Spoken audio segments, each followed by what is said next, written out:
Burn, burn. Burn, burn, burn. Tum tum tum tum tum tum tum tum tum tum tum tum. Burn, burn, burn, burn, burn, burn, burn, burn, burn. Dum dum dum dum dum dum dum. Tom Tom. Tom Tom Tom. Welcome back, everybody. We're Warhammering. We are Warhammering. We're Warhammering this guy up in Morgheim. So the orc version of Mordheim. Yeah. Andrija has donated $3. Thank you very much. And they say, hey, Tom and Ben, are there any OP rules that you hate in your favorite games? I recently lost a full health 700-point model to a purple sun. They changed the rules, so you do a roll of the dice for each unit within 3, and on a 1, a model from that unit dies. It was depressing. Oh, that fucking sucks. That was one of the reasons I stopped playing 8th Ed, was because I lost 2/3 of my entire army to a single cast of Purple Sun.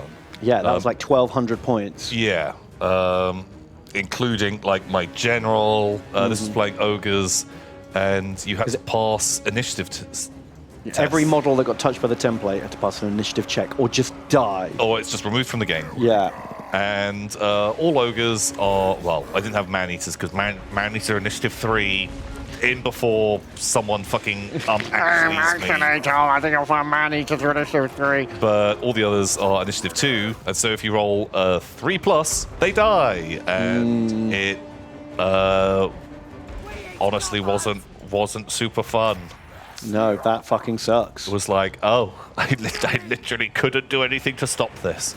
It was turn 1 of the game. They flew on their Pegasus to my flank, cast it. It went down the entire row of my army. Should have deployed in column formation. Sorry, yeah, you're right. Oh, God. Yeah, I mean, to be honest, most Games Workshop games have got some fucking stupid OP shit in them. Do you remember, the one that always pissed me off was the Invincible Dark Elf Lord. Do you remember that build? Had the reverse ward save. Is that 5th Ed? It was every edition. They've always had it, pretty much. It was still in the game in 8th. Ugh. And they had an item that meant it was a ward save, which is like an invulnerable save, but you only passed it if you could roll under the strength of the weapon that hit you. So a very weak attack, strength 3, you're only going to save it on a 1 or a 2. Yeah. But a very strong attack, you're going to save it very easily. You know, hit by strength 8, anything but a 6. But you could also combine that with a 1+ armor save. So anything that was strong enough to get through your armor got deflected by the invulnerable 2-up save. Yeah. And anything that wasn't strong, that was weak enough to go under the ward save, got caught by the armor. So you were basically immortal. And then you could also give them another item that made them stubborn in close combat. So they were leadership 10, and it was just an immovable roadblock that cost like 150 points. Yeah. Very strong. It's fucking obnoxious as shit. There's through many editions, there's always been like these ridiculous like sniping rules. Oh, okay, yeah. You create extremely narrow lines of sight with your units. You have your las cannon or whatever it is, and then you get like 2 rhinos to drive in front of your las cannon, and then you maneuver the rhino so there's a very thin corridor that they cannot see anything except down that thin corridor, and you can use it to just kill anything and ignore all the like line of sight mechanics. Yeah, that used to be a big thing in that fucking assholes were doing War Master. Because you had to shoot at the closest unit to you, but you could have 2 units a millimeter apart from each other, directly in front, and create a channel so you could shoot something at the very back of the map.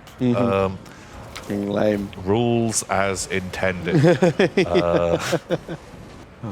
Anyway, we've probably complained about both those things many times. Yeah. There's so much more stuff, but it's hard to remember because every edition has had insanely overpowered shit. There's always bonkers things. Generally, anytime units can move, shoot, move is always bad. It's always just anti-fun for anyone on the receiving end of it. There used to be like a vampire army that could just raise more zombies than you could kill, and by the end of the game, like they deployed on the table with just like these 4 vampire wizards, and some Graveguard, and that was their entire army, 2,000 points in one mega unit. And then by the end of the game, there's 500 zombies in front of them. The Death Star build. Yeah. Interrogating the cat has donated. Thank you very much. And they say, bam! Hope the night's going well. I come seeking options. Oh, sorry, I come seeking opinions. I'm making a Warhammer Fantasy Witch Hunter cosplay for an event. Besides the hat, what iconic parts are a must-have for such a cosplay? Purity seals. P.S. Would you ever try chewy water again? Ah.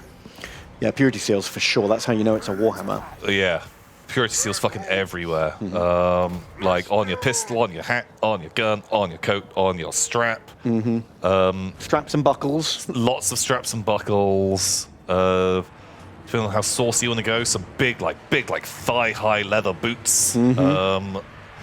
Like leather trench coat. A big trench coat. Stakes. Yeah, like a bandolier of stakes. Yeah. That's a good look. Are you a big feather man in the hat, or a no feather man in the hat? I'm down with big feather. I think big feather is good. An eye patch with a skull on it, I think would be good. Yeah. Purity seal on the eye patch. Purity seal on the eye patch. God, yeah, why not? Just more purity seal, more good. I think Google Warhammer Quest Witch Hunter, and that's like your basis for standard Warhammer Witch Hunter. Yeah. Remember him? Although the newer ones probably look a lot better. But the old one, that guy, love that model. Hey, we got the Wyvern! Nice. Oh, and Succubus Hayes got his boar. Oh, he kind of got a little bit overshadowed. He did. It's like if Hayes comes in, he's like, "Hey lads, I got a new mount," and then Azag's like, "Out of my way, scrub! Boom! Look at my wyvern! Skull Muncher's here!" And everyone's like, "That's so cool!" You're like, "Oh my God, I got a ball. It's okay, Piggy. I got a ball." Arkanaut has donated and says, "Wait, Arkanaut? This is the jerk who tricked us into saying we throw plastic at sea turtles, which isn't true. We actually like to make turtle soup out of newly hatched babies and use their corpses to kit bash our models. We'll give you Lord, just stop." Oh, Arkanaut, you make us say horrid things about our turtle friends. Why'd you do this? The turtle's endangered. Probably. I feel like fucking everything's endangered. If it's not something we eat, it's endangered at this point. No. You know what I mean? Well, weren't we talking about this last week? There was something, God, I was with someone and we looked up and something that we thought might have been endangered. It was like, definitely not endangered. Genital crabs? No, those are endangered. Ever since your mum had a wash. Oh!